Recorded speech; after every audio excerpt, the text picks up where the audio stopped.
The mahogany desk in my study always smelled faintly of lemon polish and old paper. It was a comforting scent, one that had anchored me through 35 years of tax seasons, client audits, and eventually, the quiet, hollow days after my husband Arthur passed away. But this morning, the scent was entirely eclipsed by the crisp, sterile smell of the single document resting in the center of the leather blotter. It was a final transfer deed. I picked up my teacup, the delicate bone china rattling just slightly against the saucer. The Earl Grey was lukewarm now, but I took a sip anyway, letting the bergamot settle my stomach. I looked out the bay window of my colonial home in the Boston suburbs.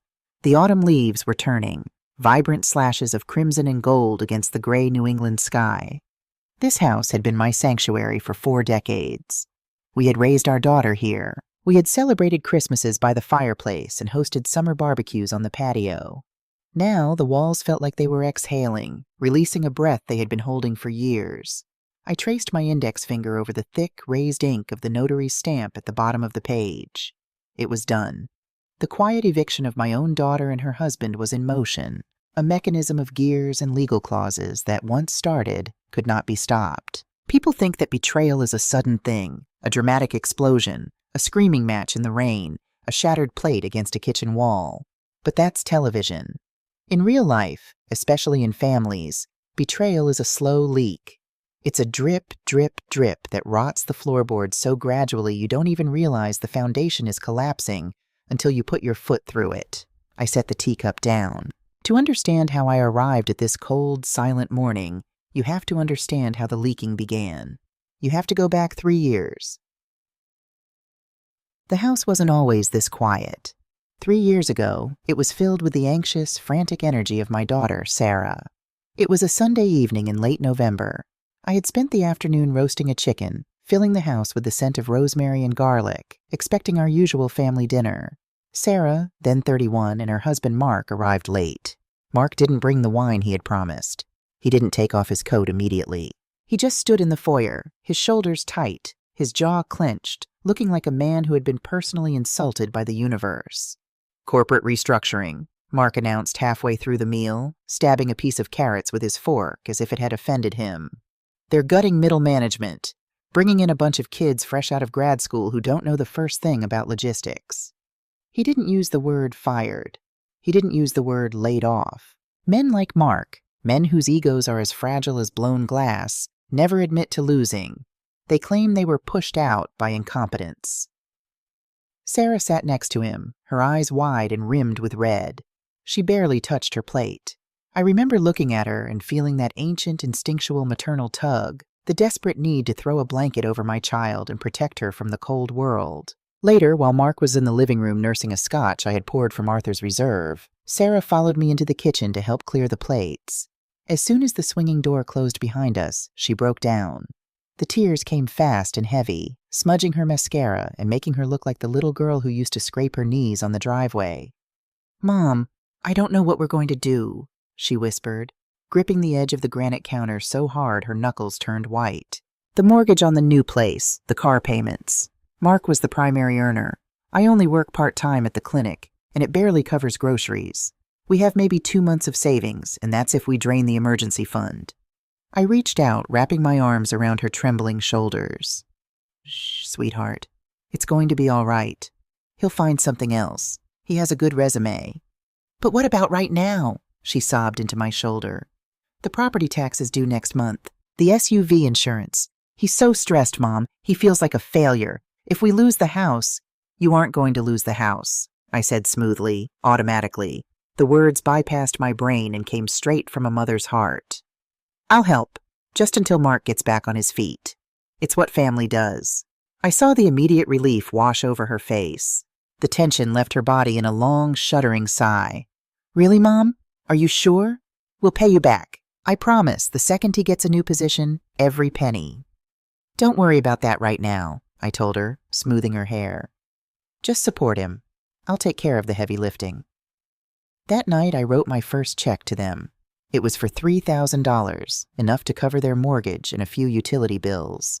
I recorded it meticulously in my personal ledger under family support.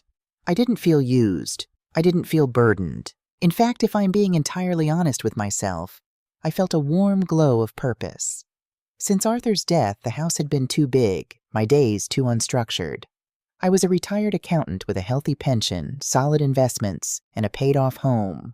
Stepping in to save my daughter made me feel necessary again. It made me feel like the matriarch holding the fort. It was a beautiful, dangerous illusion. A month passed. Mark did not find a job. In fact, he barely looked. He spent his days networking on LinkedIn and complaining about the state of the economy. When the second month rolled around, Sarah didn't even cry in the kitchen. She just called me on a Tuesday afternoon while she was at the grocery store. "Mom, my card just got declined at Whole Foods," she said, her voice tight with embarrassment and an underlying edge of panic. "Mark must have paid the electric bill out of the checking account instead of the savings. Can you transfer $500? I have a cart full of food." I did it immediately. I didn't ask why she was shopping at an expensive organic market when her husband was unemployed. I didn't ask why Mark was mismanaging their accounts. I just opened my banking app and transferred the money. By the fourth month, the requests stopped being requests. They became administrative updates. "Hey, Mom, the insurance on the Lexus is renewing. Can you log in and take care of it? The portal details are the same." "Mom, Mark's health insurance from Cobra is astronomical. We're going to need you to cover it this quarter." I paid. I paid because I told myself it was temporary. I paid because the alternative was watching my daughter spiral into anxiety.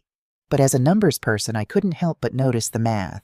They weren't cutting back. They weren't canceling their streaming services. They weren't eating out less. And they certainly weren't selling that gas-guzzling luxury SUV to buy something more affordable. They were living the exact same upper-middle-class lifestyle they had when Mark was making six figures. The only difference was that I was the one funding it. My role had shifted seamlessly from loving mother offering a lifeline to silent financial institution. And Mark? Mark seemed perfectly content with the arrangement. He never once thanked me. He never once sat me down, looked me in the eye, and acknowledged the thousands of dollars flowing from my retirement accounts into his checking. Instead, he started acting strangely arrogant, as if his unemployment was a sabbatical he had graciously granted himself. The real shift, the pivot that would eventually lead me to the paperwork sitting on my desk today, happened in the spring, 7 months after he lost his job. They came over for dinner. Mark seemed energized, practically vibrating with a manic sort of enthusiasm I hadn't seen in months. He brought a decent bottle of Cabernet and poured me a glass before we even sat down. "Evelyn," he said, pacing my living room like a keynote speaker at a tech conference, "I've been doing a lot of market research. The traditional corporate ladder is dead. It's a trap for wage slaves. The real wealth generation right now is in decentralized e-commerce and direct-to-consumer logistics." I took a sip of the wine, feeling a familiar knot tighten in my stomach. "E-commerce, Mark? Have you found a company looking for a logistics manager?" He laughed, a sharp, dismissive sound. "Work for someone else? No. I'm starting my own platform. I found a niche in importing high-end, sustainable home goods. The margins are insane, Evelyn. We're talking 300% markup. I've already sourced the suppliers. I just need the initial capital to secure the inventory and launch the marketing algorithms." I looked at Sarah. She was staring at Mark with a mixture of awe and desperate hope. "It's brilliant, Mom," she chimed in. "He's been up till 3 a.m. every night building the business model. This could replace his old salary in 6 months. My accountant brain immediately started firing off red flags. "Mark, the e-commerce space is incredibly saturated. Do you have a business plan? Have you looked at customer acquisition costs, shipping logistics, tariffs?" His smile faltered, his jaw tightening. "Evelyn, you're thinking like a 1980s CPA. This is the modern digital economy. It moves fast. If I don't secure the suppliers by next week, I lose the exclusivity window." He stopped pacing and leaned over the coffee table, looking intently at me. "I need $20,000. It's a seed investment. I'll give you a 10% equity stake in the LLC, plus your money back with interest by Christmas." $20,000. It wasn't just a utility bill. It was a massive chunk of liquid capital. "Mark, that is a very large sum of money to risk on an unproven venture," I said carefully, trying to keep my voice neutral. "I am on a fixed income. My investments are structured for my retirement, not venture capitalism." The atmosphere in the room turned instantly frigid. Mark stood up, running a hand through his hair, his face flushing dull red. "Right, of course. Why would you believe in me? I'm just the guy who got laid off. Never mind that I managed a $50 million supply chain for 5 years. Never mind that I'm trying to build a legacy for your daughter and your future grandchildren. Keep your money in your safe little mutual funds, Evelyn." He stormed out to the patio, sliding the glass door shut behind him with more force than necessary. Sarah turned to me, her eyes brimming with tears, her expression a mix of pleading and accusation. "Mom, how could you? He finally has a spark of hope. He's been so depressed, so lost, and he finally found something he's passionate about, and you just shot him down." "Sarah, I am trying to protect both of us," I said, keeping my voice steady despite the tremor in my hands. Starting a business takes more than enthusiasm. It takes a solid plan. $20,000 is a lot to ask without even a spreadsheet to show for it. "He has spreadsheets, Mom," she cried, her voice rising an octave. "He has it all on his computer. You just don't trust him. You've never thought he was good enough. We are drowning, and he is trying to build a lifeboat, and you won't even help him buy the wood." She covered her face with her hands, sobbing. "If you don't do this, I don't know what's going to happen to his mental health. I don't know what's going to happen to my marriage. Please, Mom, just this one last time, consider it an early inheritance. Please." It was the tears. It was the manipulation wrapped in fragility. It was the crushing guilt of sitting in a paid-off 4-bedroom house while my daughter wept about her crumbling marriage. The next morning, I went to the bank. I liquidated a portion of a low-yield bond and wired $20,000 to an account Sarah had given me. I didn't get any equity paperwork. I didn't get a contract. I just got a text from Mark that said, "Funds received. You won't regret this. TAX." I wish I could say I felt a sense of relief, but I didn't. I felt a cold, hard stone of dread settle in the pit of my stomach. For the next 3 months, things seemed quiet. Mark was supposedly working day and night on his platform. Sarah stopped asking for utility money, which I assumed meant the business was somehow generating enough to keep them afloat, or at least that the $20,000 was covering their overhead. They came to Sunday dinners. Mark talked a big game about brand synergy and algorithm optimization, and I played the role of the supportive, silent investor. Then came a Tuesday in early September. Sarah had called me in a panic. She was at her part-time job at the clinic, and she had realized she left her medication, a daily thyroid prescription, on the kitchen counter. Mark was out at meetings all day, and she couldn't leave her shift. Since I had a spare key to their house, she begged me to run over, grab the pill bottle, and bring it to her. It was a simple favor. I drove the 20 minutes to their neighborhood, a newer subdivision of identical, tightly packed houses. I let myself in. The house was unnervingly quiet and shockingly messy. Dishes were piled in the sink, laundry was overflowing the baskets in the hallway, and the air smelled faintly of stale takeout. I found the pill bottle on the kitchen island, just where she said it would be. I slipped it into my purse and was about to leave when I heard a faint, repetitive thump, thump, thump coming from the spare bedroom at the end of the hall. It was the window blind. The window had been left open, and the autumn breeze was knocking the plastic blind against the frame. I walked down the hall to close it, stepping into the room Mark had claimed as his headquarters. I had expected to see whiteboards filled with logistics, samples of sustainable home goods, packaging materials, or at the very least a clean professional workspace. Instead, the room was a chaotic disaster. Empty energy drink cans cluttered the desk.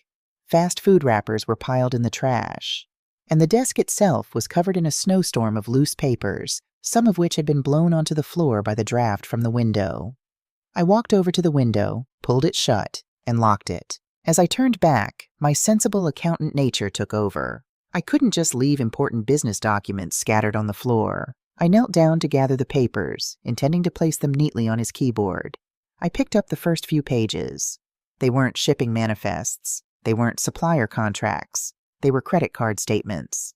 Chase Sapphire, Capital One, American Express. My eyes, trained by decades of auditing, automatically scanned the balance lines. My breath caught in my throat. The balances were staggering. $15,000 on the Chase, $12,000 on the Amex. But it wasn't just the totals. It was the line items. There were no business expenses. There were charges for high-end steakhouses, charges for a boutique golf club membership, charges for an online luxury watch retailer. My heart began to pound a slow, heavy rhythm against my ribs. I dropped the statements on the desk and looked at the other papers. There, sitting right next to his dual-monitor setup, was a printed portfolio statement from a cryptocurrency exchange. I picked it up. My hands were shaking so badly the paper rustled. I read the numbers. I read the transaction history. I read the massive, devastating losses on obscure, high-risk altcoins. Hundreds of trades.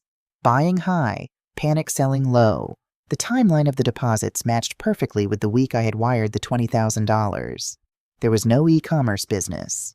There were no sustainable home goods. There was no direct-to-consumer platform. Mark hadn't been working day and night to build a legacy. He had been sitting in this room, drinking energy drinks, gambling away my retirement money on the internet, and charging stakes to credit cards he had no way of paying off.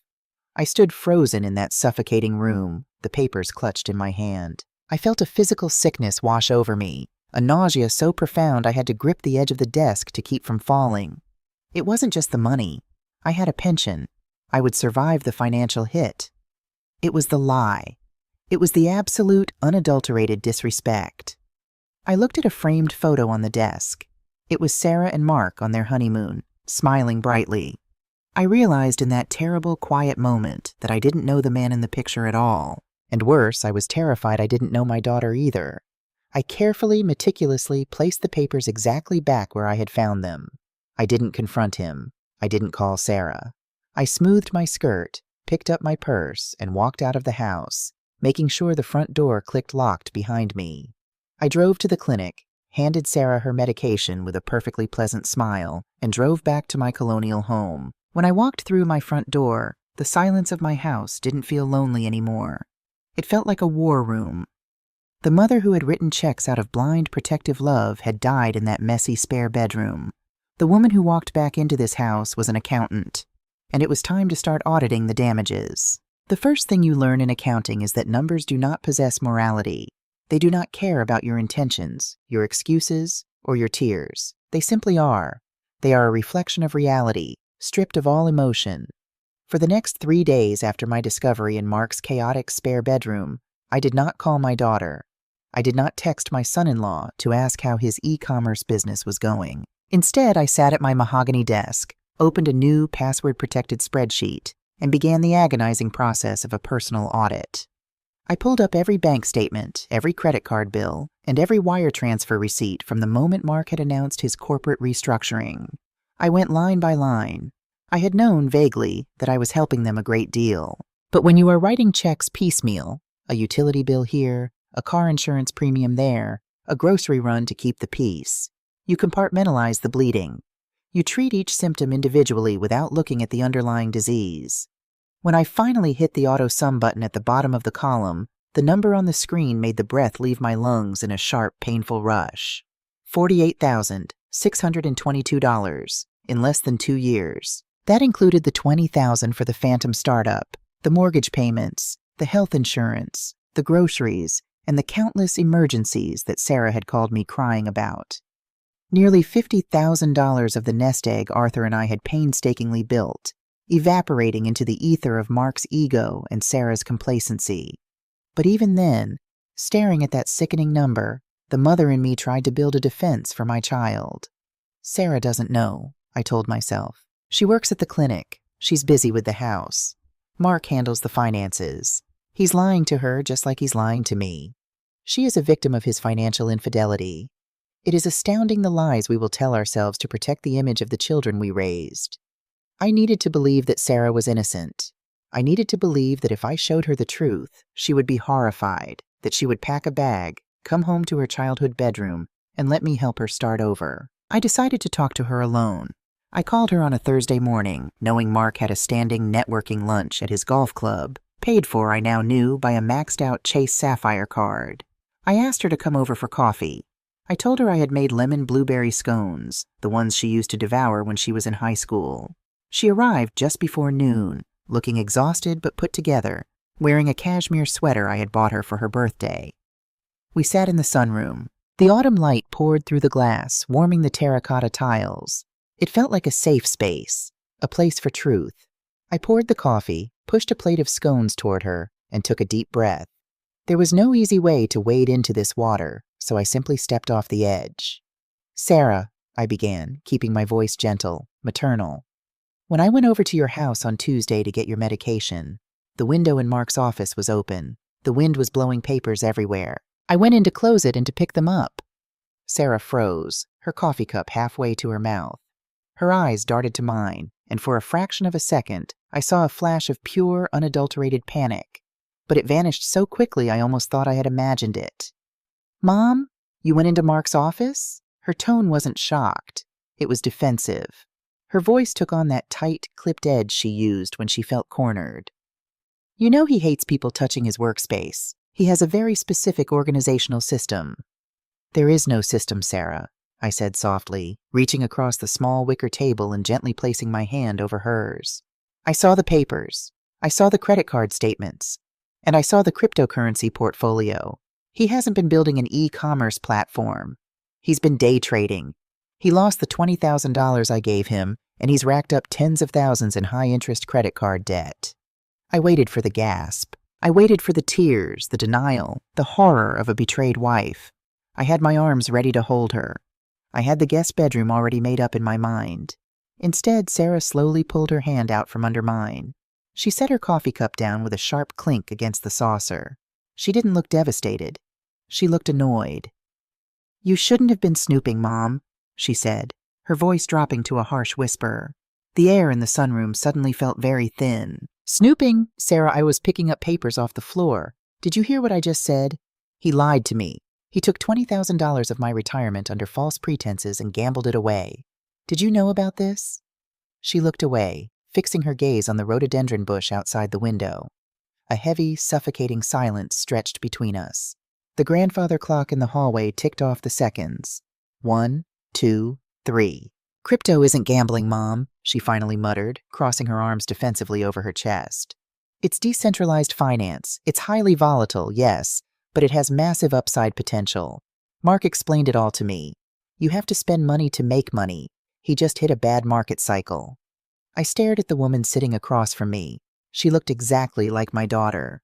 She had Arthur's nose and my chin, but the person speaking sounded like a stranger repeating lines from a poorly written script. He explained it to you?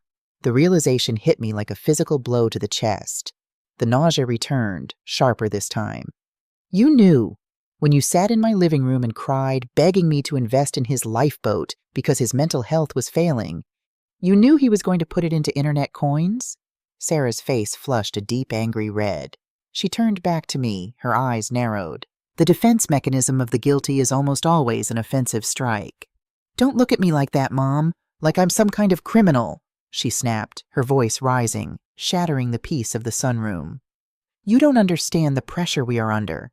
You have absolutely no idea what it's like out there right now. I understand that you lied to me. I kept my voice terrifyingly calm. It's a trick you learn in the corporate world. When the other person starts yelling, you drop your volume. It forces them to listen to their own hysteria. You looked me in the eye and helped him steal from me. Steal? Sarah practically shrieked, standing up from her chair. Oh my God, you are so dramatic. It wasn't stealing. It was an investment in our family's future. An investment that you could afford to make without even blinking. And there it was, the ugly, rotten truth, finally dragged out into the sunlight. She began to pace the small room, gesturing wildly, unleashing a torrent of weaponized guilt that she had clearly been saving up for months, maybe years. Look around you, Mom, she cried, throwing her hands up toward the vaulted ceiling.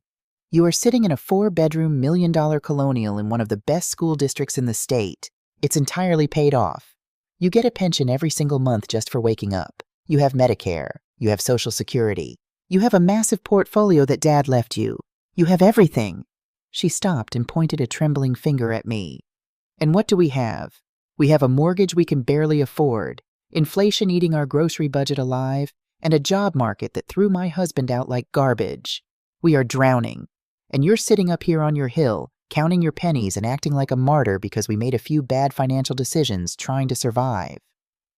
I sat perfectly still. I didn't interrupt her. I let the gaslighting wash over me, analyzing it the way a coroner analyzes poison in a bloodstream. She was taking her own deception, her husband's financial recklessness, and somehow, miraculously, making it my fault because I had the audacity to be financially secure in my old age. "Do you want us to lose our house?" she demanded, tears of frustration finally spilling over her cheeks. But they weren't tears of remorse. They were tears of anger because she had been caught. "Do you want Mark to file for bankruptcy? Do you want us to get a divorce? Because if you cut us off now, Mom, that's what's going to happen. Is your $20,000 worth your daughter's marriage?" She stood there, chest heaving, waiting for me to crumble.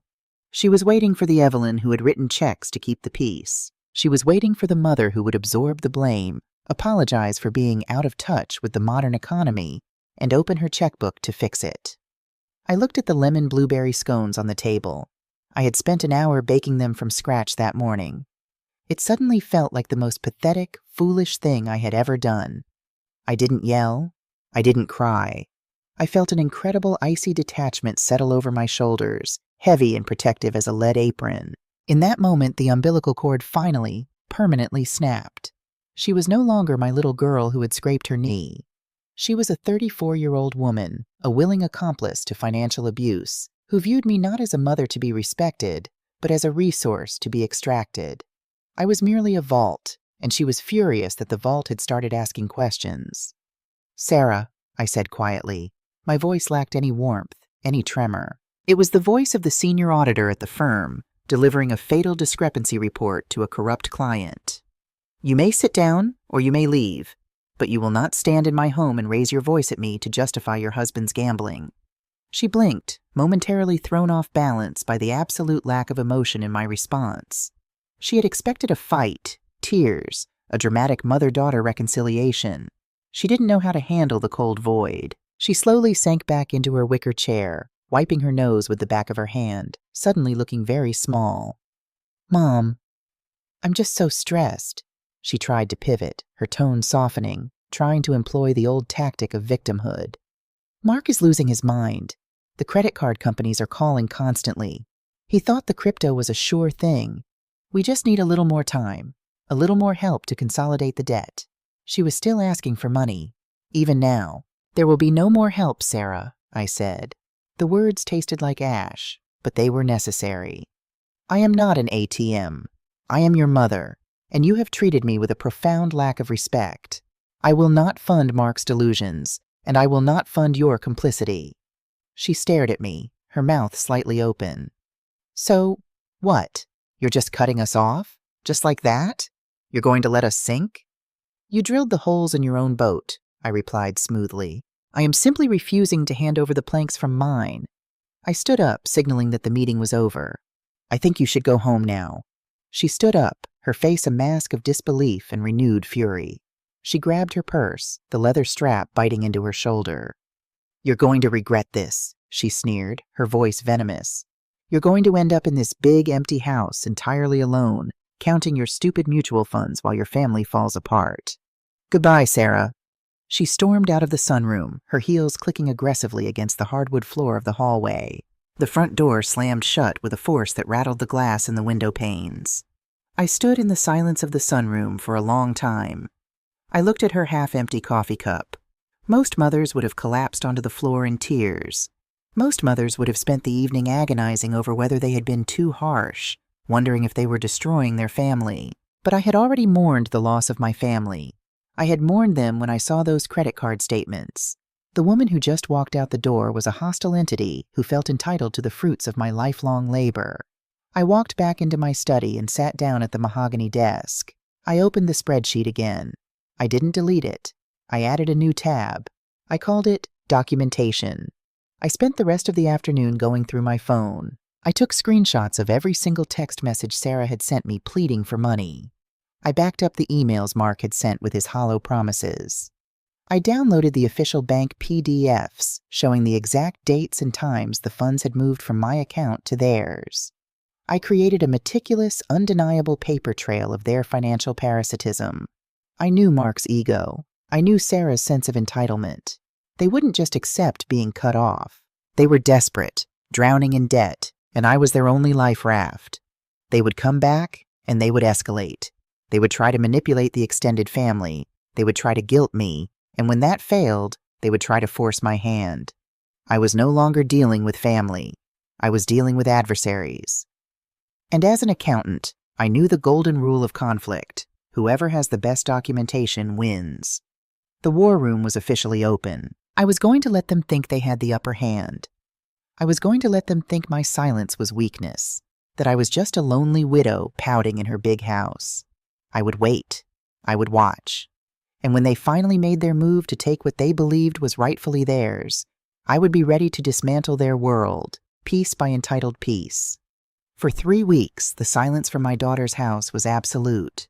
It was the kind of heavy, expectant silence that precedes a thunderstorm. They were waiting for me to crack. In their minds, I was a lonely widow sitting in an empty, echoing house, desperate for the sound of my family's voices. They believed that if they just starved me of their presence long enough, I would eventually pick up the phone, apologize for my overreaction, and ask where I should wire the funds to save them. They didn't realize they were no longer dealing with a grieving mother. They were dealing with an auditor who had just uncovered massive fraud. I used those 3 weeks productively. I organized my files. I met with my financial advisor to review my portfolio. I went to my book club, drank crisp Pinot Grigio with women my own age, and realized for the first time in years how light I felt without the crushing weight of Sarah and Mark's manufactured crises on my shoulders.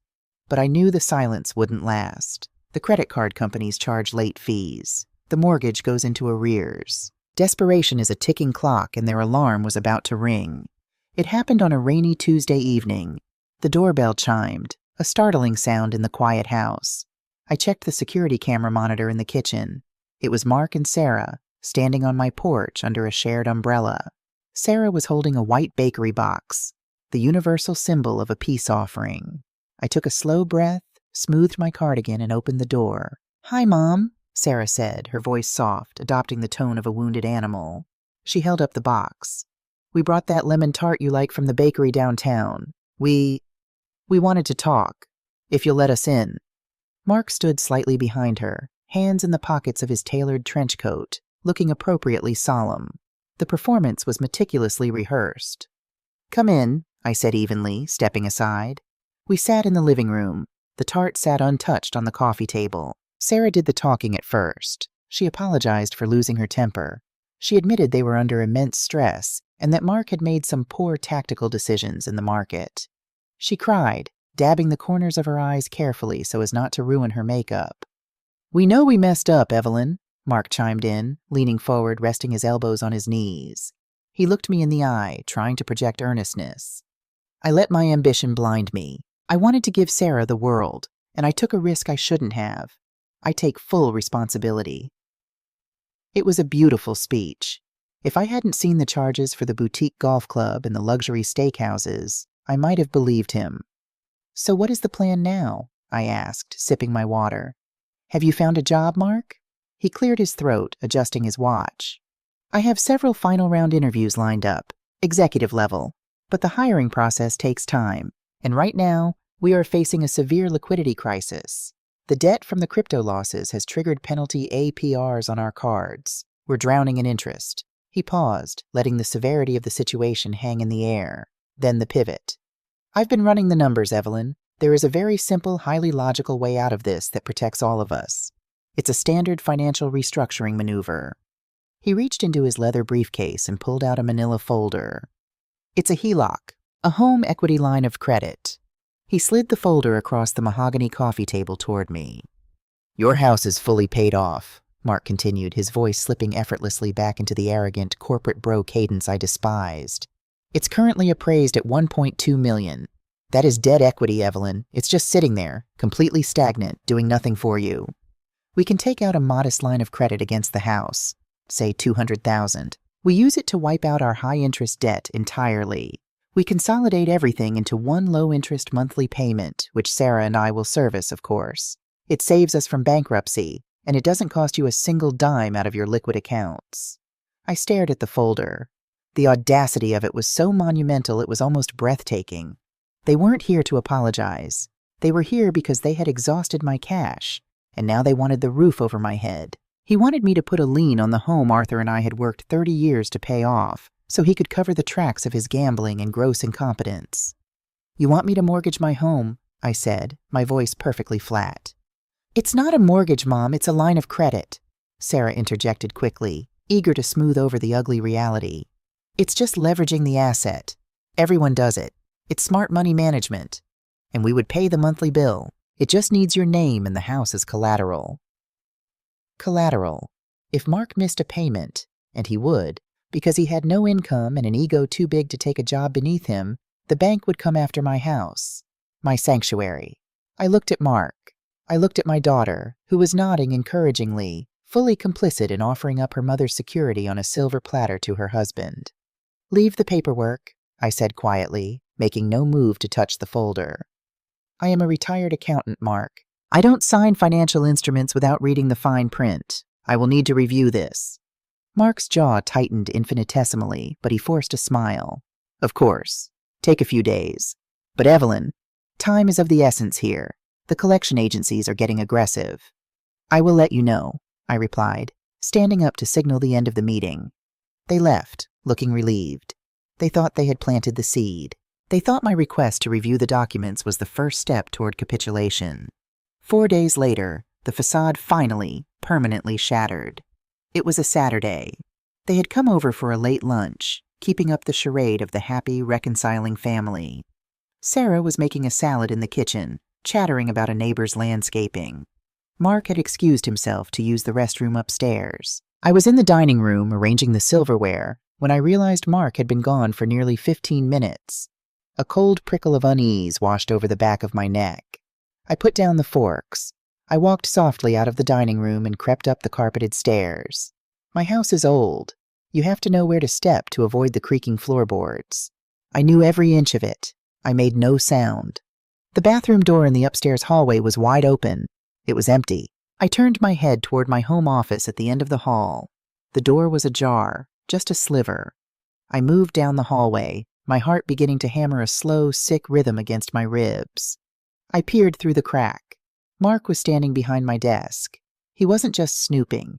He was actively trying to breach my security. The small, fireproof lockbox I kept hidden in the bottom drawer of the filing cabinet, the one containing my passport, Arthur's death certificate, and the original deed to the house, was sitting on my desk. Mark was systematically turning the combination dial, his face pale and sweating, trying to guess the code.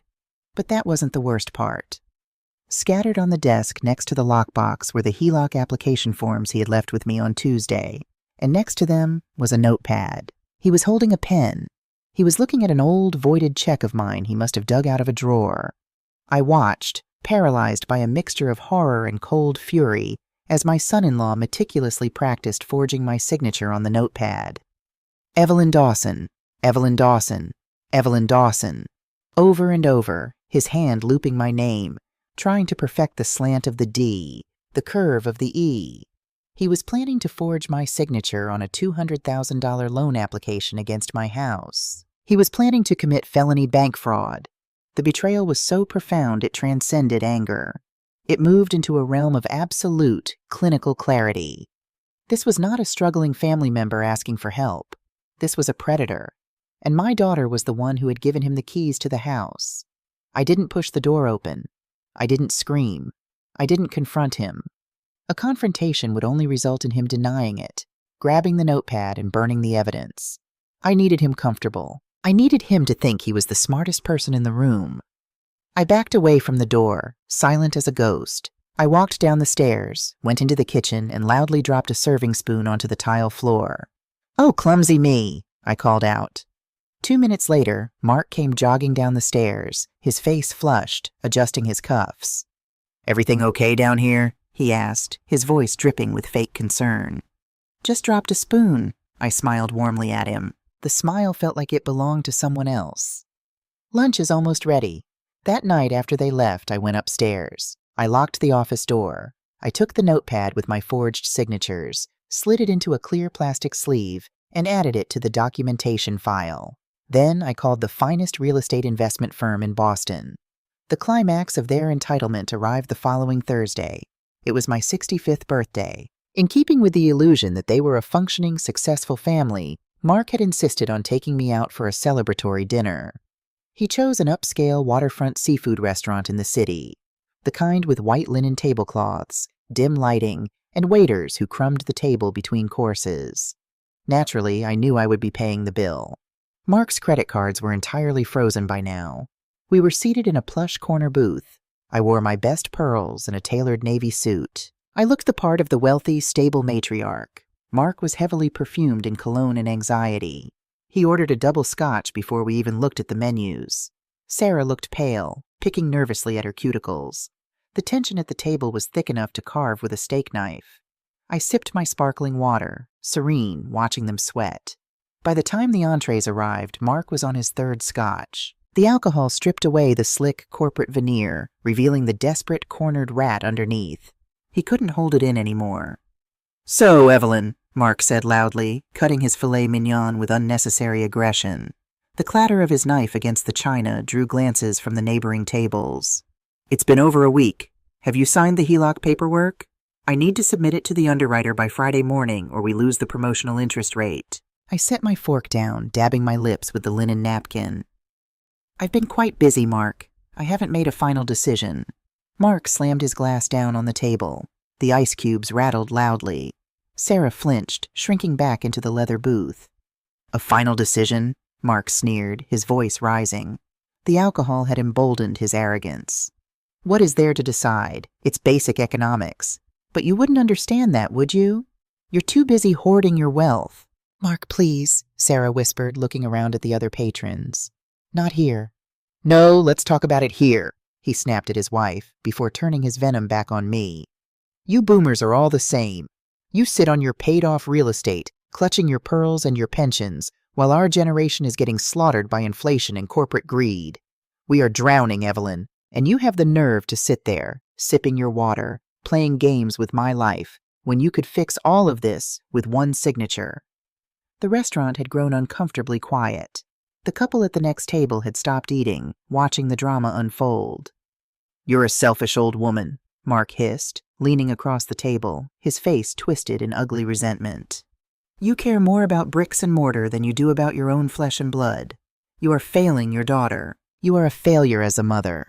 I looked at Sarah, my own flesh and blood. She was staring down at her plate, refusing to meet my eyes. She heard her husband call her mother a selfish failure in public, and she said absolutely nothing. Her silence was the final nail in the coffin. I didn't feel the sting of tears. I didn't feel the urge to defend myself. I felt an incredible, soaring sense of power. They had handed me the moral high ground on a silver platter, and I was going to use it to bury them. I picked up my purse. I pulled out my sleek black American Express Centurion card and dropped it onto the white tablecloth. I looked at Mark, and then at Sarah. I didn't raise my voice. I didn't need to. When you hold all the cards, you don't need to shout. I smiled. It was a terrifyingly calm, utterly cold smile. The kind of smile a predator gives right before the trap snaps shut. "You are absolutely right, Mark," I said, my voice smooth and loud enough for the neighboring tables to hear clearly. "I have been holding on to stagnant assets. I am going to leverage the house." Mark's angry expression faltered, replaced by a sudden, stunned glimmer of hope. He blinked, the alcohol clouding his processing speed. "Wait, you are? You'll sign it?" "I will take care of the paperwork for the house tomorrow morning," I said, keeping my eyes locked on his. "I promise you, Mark. By the end of the week, you and Sarah will get exactly what you deserve.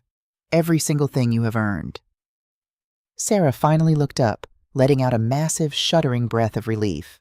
"Oh, Mom, thank you. Thank you so much. You have no idea what this means to us." "I think I have a very clear idea of what it means, Sarah," I replied quietly. I signaled the waiter, who hurried over, looking intensely uncomfortable. "Please put the entire bill on this card and add a 30% gratuity," I instructed him. I stood up, smoothing the front of my jacket. I looked down at the two of them, sitting in the booth, practically vibrating with relief. They thought they had broken me. They thought his aggressive, drunken bullying had finally bullied the old widow into submission. They thought my house was theirs. "Enjoy your dinner," I said softly. "Happy birthday to me." I walked out of the restaurant, leaving them at the table. I stepped out into the cool, crisp Boston night. The air tasted incredibly sweet. I handed my ticket to the valet, got into my car, and drove home. I didn't go to sleep. I went straight to my mahogany desk. I opened the locked bottom drawer, took out the original deed to my house, and placed it in my leather briefcase next to the forgery evidence. Tomorrow, I wasn't going to the bank to sign a loan. I was going to my lawyer's office to sign away my legacy, and in doing so, I was going to destroy theirs. Friday morning arrived with a crisp, biting chill that felt appropriate for the business I was about to conduct. I didn't sleep much the night before, but I wasn't tired. I operated on the hyper-focused, crystalline energy of a woman who had finally solved a complex, maddening equation. At 8:30 a.m., I parked my sedan in the underground garage of a glass and steel high-rise in downtown Boston. I did not go to the retail banking branch where Mark had assumed I would be meekly submitting his fraudulent loan applications. Instead, I took the elevator to the 42nd floor, stepping out into the hushed, mahogany-paneled reception area of Harrison, Vance & Caldwell. Robert Harrison had been Arthur's fraternity brother and our family attorney for 3 decades. He had drafted our original wills when Sarah was just a toddler in pigtails. He had handled the probate when Arthur's heart gave out. He knew the structural integrity of my life better than anyone. I was shown immediately into his corner office. Robert stood up, a tall, distinguished man with silver hair and warm, assessing eyes. "Evelyn," he said, taking my hands. "It's good to see you. You sounded incredibly serious on the phone yesterday. How is Sarah? How is Mark handling the job market?" "Sarah is perfectly content, and Mark is attempting to commit bank fraud," I said smoothly, taking a seat in the leather wingback chair opposite his massive oak desk. Robert stopped halfway through sitting down. He stared at me, the warmth in his eyes instantly replaced by sharp professional alarm. "Excuse me?" I unlatched my briefcase. I did not cry. I did not tremble. I laid out the meticulously organized file folders on his desk, arranging them with the precision of a dealer laying out a winning hand of blackjack. "I need to restructure my entire estate, Robert," I said, my voice completely steady. "And I need to liquidate the primary asset immediately. I am selling the house." Robert leaned forward, his brow furrowed deeply. "Evelyn, the housing market is entering a slow season, and you love that house. Arthur built the patio with his own hands. Why the sudden rush to liquidate? If you need cash flow—" "I don't need cash flow," I interrupted gently. "I need an amputation." I opened the folder labeled Documentation. I walked him through the last 2 years. I showed him the wire transfers, the credit card statements showing the boutique golf club, and the cryptocurrency exchanges. I showed him the hostile, manipulative text messages from my daughter. And finally, I pulled out the clear plastic sleeve containing the notepad from Mark's desk. I placed it directly in front of Robert. He put on his reading glasses and leaned in. I watched his jaw clench as he recognized what he was looking at. Decades of legal training kicked in. His face turned to stone. "He was practicing your signature," Robert murmured, the gravity of the situation settling heavily into the quiet room. "He was planning to forge your consent on a home equity line of credit." "Yes," I replied. "Last night at my birthday dinner, he demanded I sign the paperwork. He humiliated me in a crowded restaurant, called me a failure of a mother for withholding my assets, while my daughter sat there and said nothing. I told him I would take care of the paperwork for the house today." I leaned back in my chair, folding my hands in my lap. "So here I am taking care of it. But I am not signing a HELOC, Robert. I am cutting them off. Completely, legally, and permanently." Robert took off his glasses and rubbed the bridge of his nose. For a moment, he wasn't my lawyer. He was Arthur's old friend, mourning the collapse of the family he had watched grow. But the moment passed quickly. He picked up his pen. "Tell me exactly what you want to do," he said. "First, the house," I began. "I cannot put it on the open market. A traditional sale takes months. It requires stagings, open houses, and a for sale sign on the front lawn. Mark and Sarah live 20 minutes away. If they see a sign, they will panic, they will squat, they will claim tenant rights since they've occasionally stayed in the guest room, or they will find a way to tie up the title in litigation to force a settlement." Robert nodded slowly.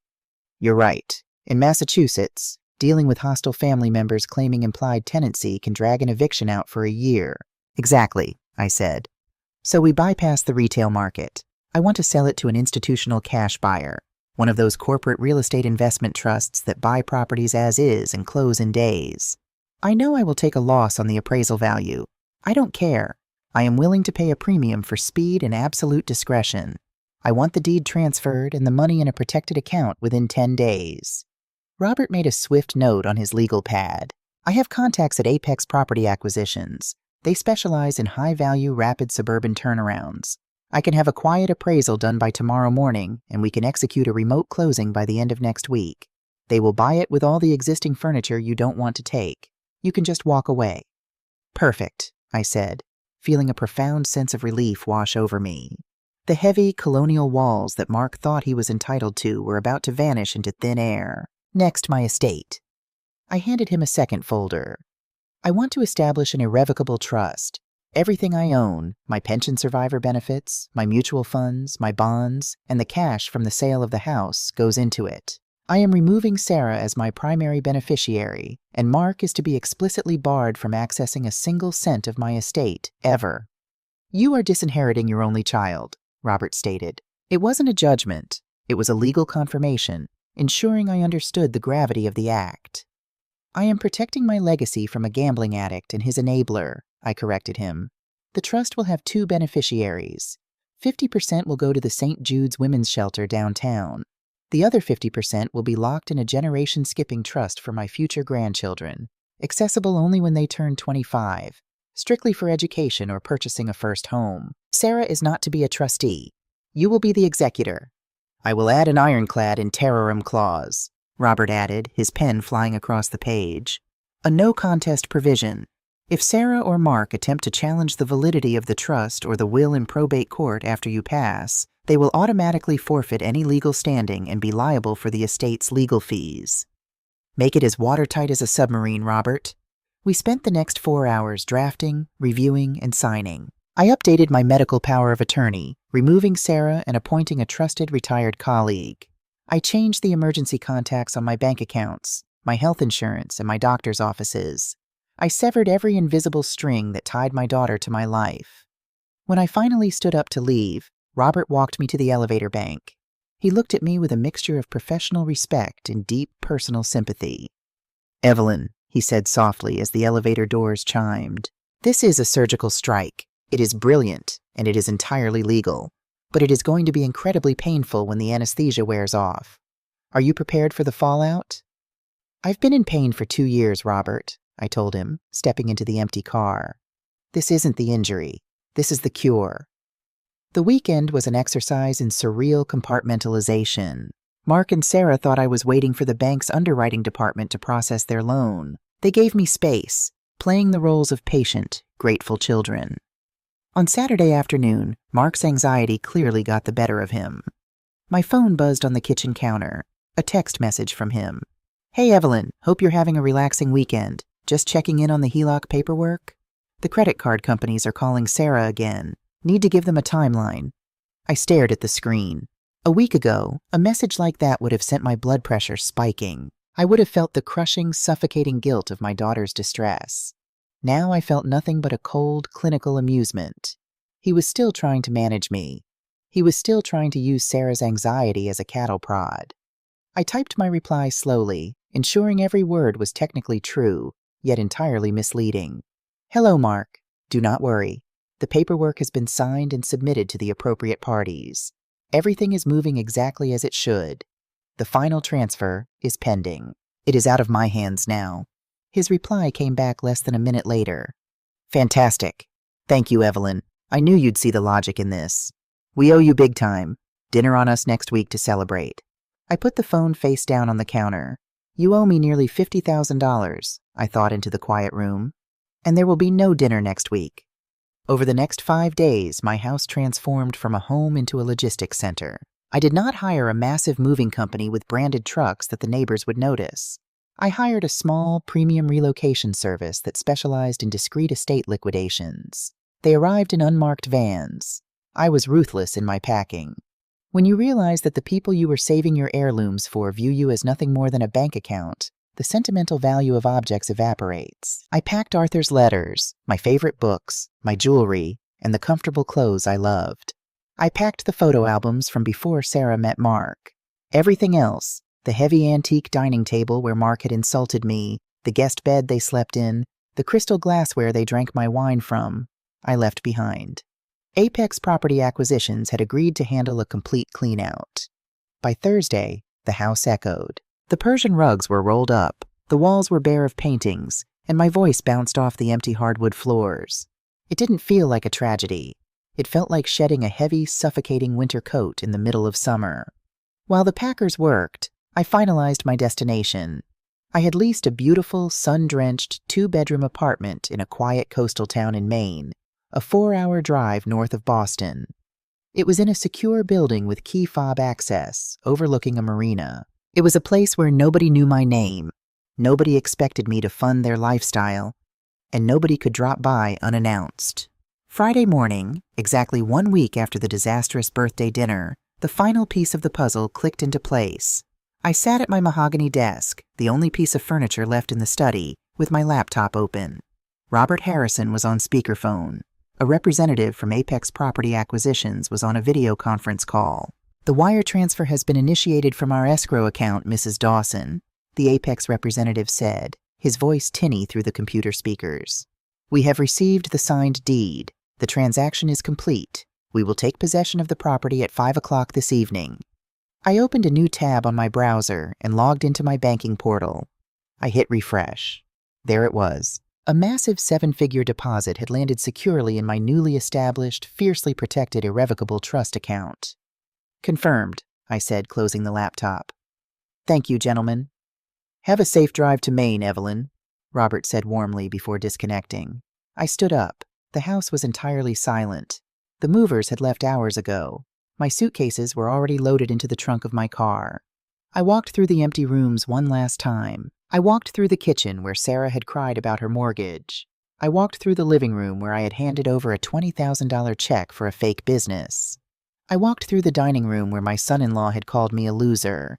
I didn't feel a shred of nostalgia. I felt a profound, overwhelming sense of victory. They had tried to bleed me dry. They had tried to take my dignity, my security, and finally, my home. But they had forgotten a fundamental truth. You cannot outsmart the person who owns the board.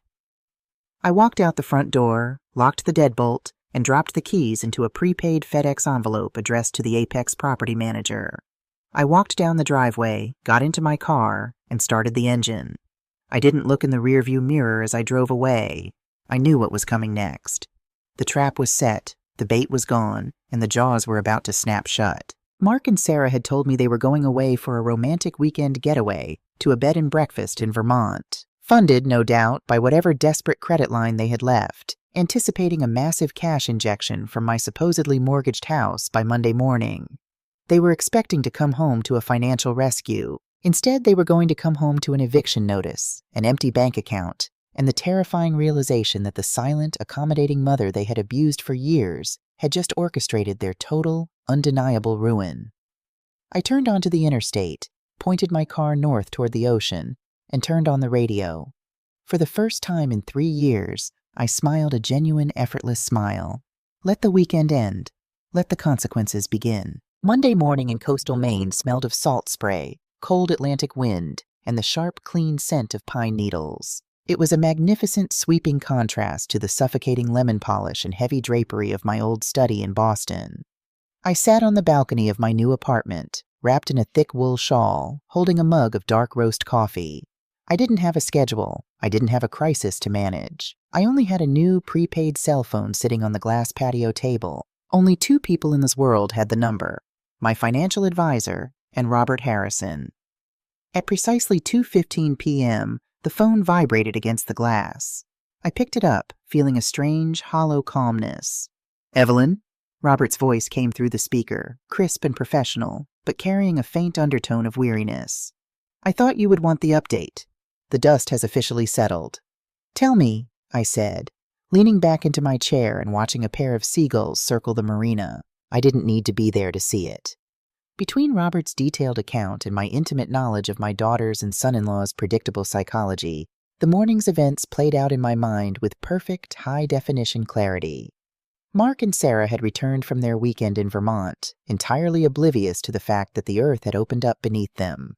They drove straight to my Boston house at 9:30 a.m., fresh off a vacation funded by maxed-out credit, fully expecting to walk into my kitchen, drink my coffee, and watch me wire $200,000 of HELOC funds into their checking account to save them from ruin.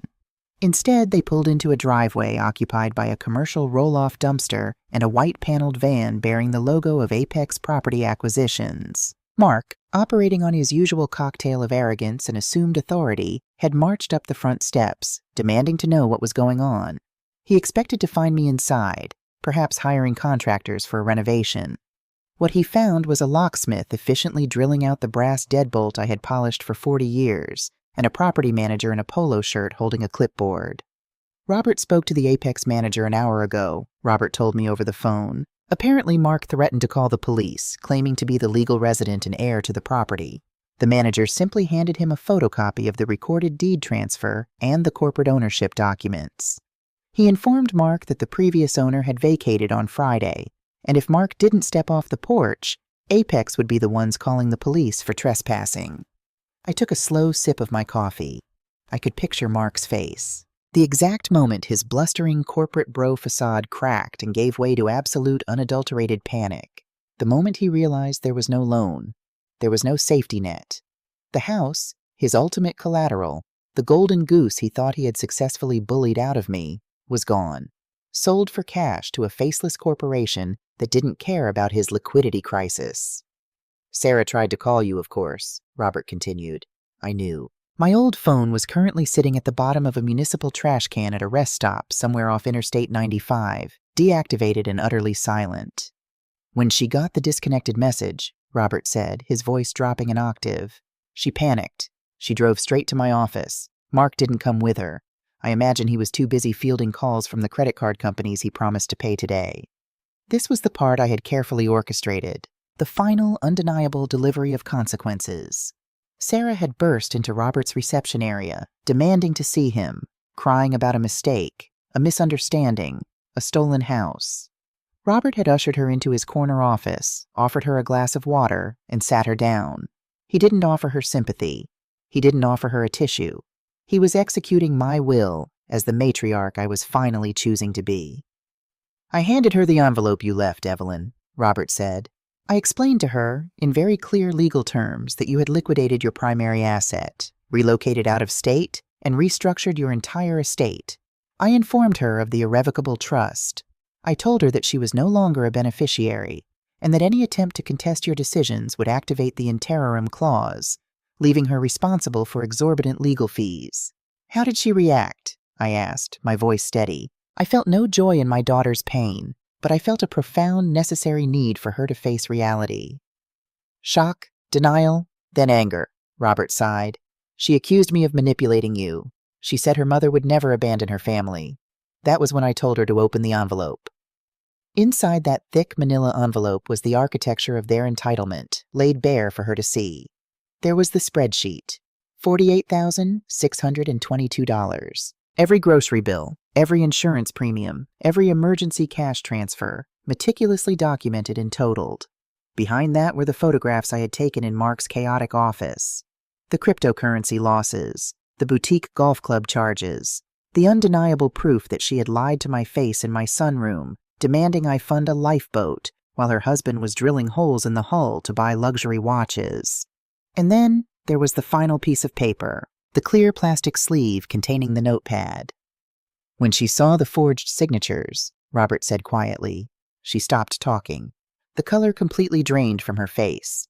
I informed her that I was holding the original copy of that notepad in my firm's secure vault. I told her that if Mark ever attempted to contact you, harass you, or challenge your financial sovereignty in any way, I would personally hand that notepad over to the district attorney and press charges for attempted bank fraud and identity theft. It was the ultimate checkmate. I had not only removed their access to my money, I had built a fortress around my peace, guarded by the very crimes Mark had committed in his arrogance. Did she read the letter? I asked. She did, Robert confirmed. She read it in complete silence. Then she put it back in the envelope, stood up, and walked out of my office. She didn't say another word. Thank you, Robert, for everything. Enjoy your retirement, Evelyn. You've earned every second of it. The line clicked dead. I lowered the phone to my lap and looked out at the ocean. The tide was rolling in, rhythmic and unstoppable. I knew the words of that letter by heart. I had written and rewritten it a dozen times in the quiet hours of the night before I left Boston. It was the last thing I would ever say to my daughter. Dear Sarah, by the time you read this, I am gone, and the house you felt entitled to has been sold. Do not try to find me. My phone is disconnected and my address is private. You will likely tell your friends and our extended family that I am a cruel, selfish mother who abandoned you in your darkest hour. You will play the victim, because that is the role you have perfected. But the documents in this envelope tell the truth. They tell the story of a mother who gave nearly $50,000 to a daughter who repaid her with deception, manipulation, and complicity in financial abuse. You asked me if I was willing to sacrifice your marriage for my money. You had it backwards, Sarah. You and Mark were willing to sacrifice my security, my home, and my dignity to fund your illusions. You watched your husband humiliate me in public. You watched him steal from my retirement, and you chose to stand with him. You chose to view me not as a person, but as a resource. I did not write checks to buy your love. I wrote them because I loved you. But I have finally learned the hardest lesson a mother can learn. Love without respect is a tragedy. And money without gratitude is just theft. I am using the wealth Arthur and I built to buy the one thing you and Mark tried to steal from me. My peace. You are a 34-year-old woman. It is time you and your husband experience the full, unfiltered weight of adulthood. There are no more safety nets. There are no more bailouts. You must now pay for your own maturity. I forgive you, Sarah, but I will never, ever allow you to use me again. Evelyn. I took a deep breath of the cold Maine air. It filled my lungs, clean and sharp. In the days and weeks to come, there would undoubtedly be hard moments. There would be holidays spent without the chaotic noise of family. There would be quiet evenings where the ghost of the little girl with the scraped knees would visit my memory, and I would mourn the daughter I thought I had raised. But I would not regret my choice. I looked down at my hands. They were older now, the skin thin and veined, but they were no longer shaking. They were no longer writing checks to stave off a manufactured disaster. They were mine again. I stood up from the patio chair, leaving the cold coffee on the table. Inside my new apartment, a stack of unread novels was waiting for me on the kitchen island. A local genealogy club met on Tuesdays at the library, and I had already marked it on my calendar. I had a whole unbroken life stretching out in front of me, entirely on my own terms. They thought they could drain me until I was nothing but an empty shell, a silent casualty of their entitlement. They forgot that before I was a mother, before I was a widow, I was an accountant. I knew how to balance a ledger. I knew how to cut my losses. And most importantly, I finally knew my own worth. And I was never handing it over to anyone else again.